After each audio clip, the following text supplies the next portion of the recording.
Breaking news Telangana CM Revanth Reddy Delhi పర్యటనలో ఉన్నారు. కాసేపట్లో కేసీ వేణుగోపాల్తో సమావేశం కానున్నారు. ఈ భేటీలో TPCC chief Mahesh Kumar Goud, deputy CM బట్టి విక్రమార్క పాల్గొనబోతున్నారు. సమావేశంలో భాగంగా డీసీసీ ఎంపికలో తుది నిర్ణయం తీసుకునే అవకాశం కనిపిస్తోంది. ఇతర పదవుల్లో ఉన్న వారికి డీసీసీ పదవి ఇవ్వకూడదనే నిబంధన ఉందన్నారు మహేష్ కుమార్ గౌడ్. అదేవిధంగా సమర్థవంతమైన వారికి డీసీసీ అధ్యక్ష పదవి కేటాయిస్తారని చెప్పారు. ఇక డీసీసీ ఎంపికలో సామాజిక న్యాయం ఉందంటున్నారు మహేష్ కుమార్ గౌడ్.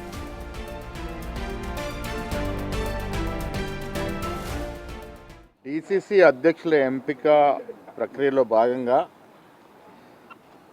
మా అభిప్రాయాన్ని తీసుకోవడానికి ఇవాళ ఢిల్లీ వెళ్ళడం జరిగింది.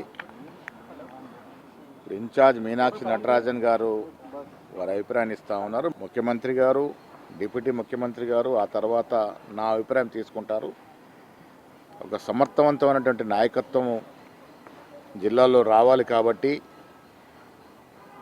చాలా సీనియర్ నాయకులు ఏఎస్సీ అబ్జర్వర్స్ని తెలంగాణకి కేటాయించడం జరిగింది. వారి క్షేత్రాల్లో దాదాపు 7 నుంచి 10 రోజులు జిల్లా క్షేత్రంలో పర్యటించి మండలాల వారిగా వారి అభిప్రాయ సేకరణ చేశారు. ఆ అభిప్రాయ సేకరణకే ప్రాధాన్యత ఉంటుంది.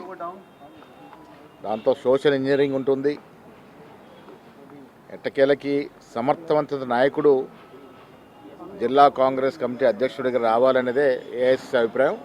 దాంట్లో భాగంగానే మా అందరి అభిప్రాయాలు కూడా వాళ్ళు తీసుకొని ఉన్నారు. డీసీసీ రేవంత్ ఢిల్లీ పర్యటనకు సంబంధించి తాజా అప్డేట్స్ అందించేందుకు మా ప్రతినిధి శివ ఢిల్లీ నుంచి సిద్ధంగా ఉన్నారు. శివ, చెప్పండి, కాసేపట్లో డీసీసీ పదవికి సంబంధించి కేసీ వేణుగోపాల్తో కూడా కాంగ్రెస్ పెద్దలు భేటీ అయ్యే అవకాశం కనిపిస్తోంది. తుది నిర్ణయం కూడా ఈ రోజే వెలువడే అవకాశం ఉందంటారా శివ? రైట్ ప్రస్తుతం తెలంగాణ సీఎం రేవంత్ రెడ్డి, అలాగే డిప్యూటీ సీఎం బట్టి విక్రమార్క, పిసిసి ప్రెసిడెంట్ మహేష్ కుమార్ గౌడ్ ముగ్గురు కూడా ఢిల్లీ పర్యటనకు వచ్చారు. డీసీసీ ప్రెసిడెంట్లకు సంబంధించిన కసరత్తు జరుగుతోంది. ఇప్పటికే అబ్జర్వర్స్ ను ఏఐసీసీ కార్యాలయం ఏర్పాటు చేసింది. అబ్జర్వర్స్ 22 మంది అబ్జర్వర్స్ ను ఏర్పాటు చేసినప్పుడు వారందరూ కూడా జిల్లాలో పర్యటించి మొత్తం ఎవరెవరు పోటీలో ఉన్నారు ఏంటి అనేది కూడా వారందరి నుంచి కూడా సమాచారం సేకరించి అందరి అభిప్రాయం తెలుసుకున్న తర్వాత ఫైనల్ రిపోర్టు కాంగ్రెస్ అధిష్టానానికి ఈ రోజు ఇవ్వబోతున్నారు. ఈ రోజు ఉదయం నుంచి మధ్యాహ్నం 1 గంట వరకు కూడా 1-to-1 సమావేశం అనేది జరిగింది. 22 మంది అబ్జర్వర్స్ చదువుతున్నారు. వారందరూ కూడా కేసీ వేణుగోపాల్, అలాగే దాంట్లో వారం చైర్మన్, అలాగే రాష్ట్రానికి సంబంధించిన కాంగ్రెస్ వ్యవహారాల ఇన్ఛార్జ్ మీనాక్షి నటరాజన్, ఇతర పలువురు ప్రముఖుల ఆధ్వర్యంలో ఈ 1-to-1 సమావేశం జరిగింది. ఎంతమంది తో చర్చించారు, ఎంతమంది ఆశావాహులు ఉన్నారు, ఒక్కొక్క జిల్లా నుంచి ఎంతమంది పోటీలో ఉన్నారు ఈ డీసీసీ అధ్యక్ష పదవికి సంబంధించి అనేది వారి నుంచి సమాచారం అయితే సేకరించారు. ఇక ఇప్పుడు మరి కాసేపట్లోనే సీఎం రేవంత్ రెడ్డి కూడా ఏఐసీసీ నూతన కార్యాలయం ఇందిరా భవన్ కూడా కొద్దిసేపటి క్రితమే బట్టి విక్రమార్క ఏఐసీసీ కార్యాలయం చేరుకున్నారు. మహేష్ కుమార్ గౌడ్ కూడా ఏఐసీసీ కార్యాలయం చేరుకున్నారు. ఇక వారు ముగ్గురు వచ్చిన తర్వాత 1-to-1 కేసీ వేణుగోపాల్తో సమావేశం జరగబోతోంది. ఇప్పటికే ఒక్కొక్క జిల్లా నుంచి 15 నుంచి 30 వరకు కూడా అభ్యర్థులు ఆశాబాహులు బరిలో పోటీ పడుతున్నారు డీసీసీ అధ్యక్ష పదవి కోసం. దీనిలో భాగంగానే ఆరుగురిని ఫైనల్ చేసి సామాజిక వర్గాల అంటే కులాల ప్రాతిపదికన చూసుకుని అందరినీ కూడా చర్చించిన తర్వాత 6 పేర్లను ఫైనల్ చేసి ఆ 6 పేర్లను కూడా ఇప్పుడు జరిగే 1-to-1 సమావేశంలో ఒకరిని ఫైనల్ చేసే అవకాశం అయితే కనిపిస్తోంది. ఫైనల్ చేసిన తర్వాత అధికారికంగా ఈ నెలాఖరులోపు డీసీసీ అధ్యక్షుల పేర్లను ప్రకటించబోతున్నారు. దానికి సంబంధించి ఇప్పుడు సీఎం రేవంత్ రెడ్డి గాని, బట్టి విక్రమార్క, అలాగే పిసిసి ప్రెసిడెంట్ వీరందరూ కూడా కేసీ వేణుగోపాల్తో భేటీ జరగబోతుంది. కానీ ఆశావాహులు ఇప్పటికే ఉత్కంఠగా ఎదురు చూస్తున్నారు. అయితే దీనికి కొంత నిబంధన పెట్టారు. కొత్తగా వచ్చిన వారికి ఎవరికి కూడా అవకాశం ఉండదు. 5 సంవత్సరాలు పార్టీలో ఉన్న వారికి, మరోవైపు గతంలో ఉన్న డీసీసీ ప్రెసిడెంట్ ఎవరైతే సీనియర్స్ ఎవరైతే ఉన్నారో అటువంటి వారికి ఆ పదవి నుంచి అటువంటి వారికి మళ్ళా పదవి ఇచ్చే అవకాశం ఉండదు. ఒకరికి ఒకే పదవి ఉండాలి అనేది ప్రధానంగా ఒక నిబంధన పెట్టినట్లుగా కూడా కొంత సమాచారం అయితే అందుతుంది. దానికి సంబంధించి కొంతమంది ఇటువంటి నిబంధన వ్యతిరేకిస్తున్నప్పటికీ కూడా, అంటే పార్టీలకు వచ్చే సమయంలో ఏదో ఒక పదవి ఇస్తాము, సభ్య స్థానం కల్పిస్తామని చెప్తేనే పార్టీలకు వచ్చాము కాబట్టి మాకు అసెంబ్లీ ఎన్నికలకు సంబంధించి కష్టపడి పనిచేస్తాం పార్టీ అధికారులకు రావడానికి. ఇప్పుడు డీసీసీకి సంబంధించి కూడా మాకు అవకాశం కల్పించాలని ప్రధానంగా చెప్తున్నారు. అంటే మొదటి నుంచి కాంగ్రెస్ పార్టీలో ఉన్న వారికి కూడా డీసీసీ అధ్యక్ష పదవి అనేది ఇవ్వాలి. పార్టీ గెలుపు కోసం అనేక విధాలుగా కష్టపడ్డాం అనేది కూడా చాలా మంది జిల్లాలో ఉన్న కాంగ్రెస్ పార్టీ సీనియర్ నేతలు చెప్తున్నారు. మహేష్ కుమార్ గౌడ్ కూడా ఏసీసీ కార్యాలయానికి ఇప్పుడే వెళ్తూ ఉన్నారు. శివ, అయితే డీసీసీ అధ్యక్ష పదవి విషయంలో సామాజిక న్యాయం కంపల్సరీ ఉంటుందంటూ కూడా టీపీసీసీ చీఫ్ చెప్పడం జరిగింది. ఎక్కువగా వినిపిస్తున్న పేర్లకు సంబంధించి ఏమైనా ఉన్నాయా?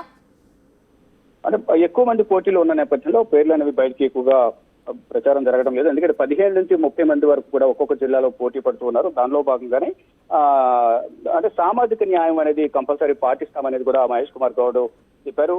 మా అభిప్రాయాలను కూడా కాంగ్రెస్ అధిష్టానం తీసుకుంటుంది. ఇప్పటికే జిల్లా అధ్యక్షుల నుంచి పెద్ద ఎత్తున దరఖాస్తులు కూడా వచ్చాయి కాబట్టి సమర్థవంతమైన వారిని డీసీసీ అధ్యక్ష పదవికి ఎంపిక చేస్తామని చెప్తూ ఉన్నారు. అంటే డీసీసీలకు కీలక స్థానం అనేది ఉండబోతుంది. రానున్న ఒకవేళ అసెంబ్లీ ఎన్నికలకు సంబంధించి కానీ ఎమ్మెల్యేల ఎంపికకు సంబంధించి కూడా వారికి సముచిత స్థానం ఇవ్వబోతుంది. వారి అభిప్రాయాలు కూడా విలువ ఉంటుంది అనేది కూడా ప్రధానంగా కాంగ్రెస్ అధిష్టానం గతంలోనే అహ్మదాబాద్ లో జరిగిన సమావేశంలో చెప్పింది. అంటే కీలకం కాబోతోంది.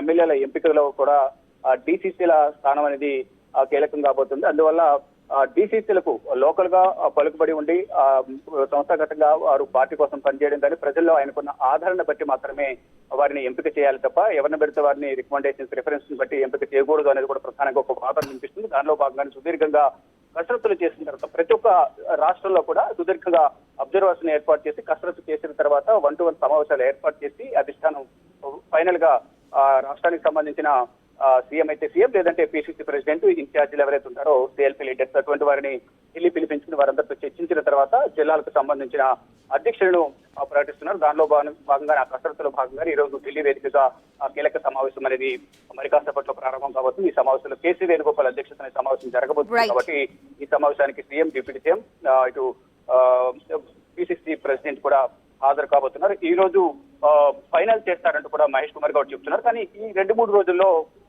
అధ్యక్షులు ఎవరనేది కూడా అధికారికంగా ప్రకటించే అవకాశం అయితే కనిపిస్తోంది. ప్రసూన.